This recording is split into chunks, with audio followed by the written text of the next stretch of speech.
Aš tarp kitko, va tą progą, kad jau Olga čia yra, aš labai trumpą pamokėlę apie ligą. Ką daryti, jeigu užpuola liga?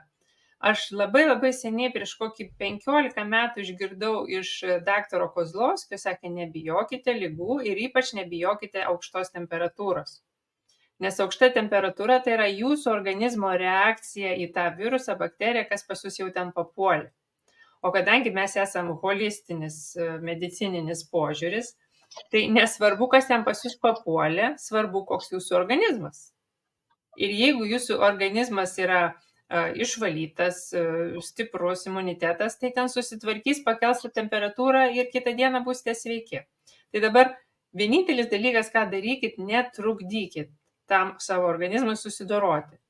Kaip reikia netrukdyti? Nevalgyti saldumynų, nes saldumynais minta tas virusas. Tai jeigu jį maitinat, tai jūs jį auginat.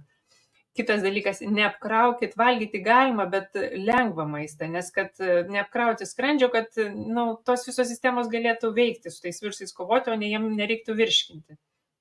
Ir dar dalykas, kurį visada Nijolė sako, išplaukite. Išplaukite tą virusą iš savęs ir bakteriją, jeigu yra tiesiog, jeigu gėrėte tenai 8 stiklinės, tai dabar turite išgerti 16 stiklinę, aišku, tai neįmanoma, bet tarsi, kuo daugiau, kad tą dalyką išsiplauti ir vitaminų bombom užmėtykite tą virusą.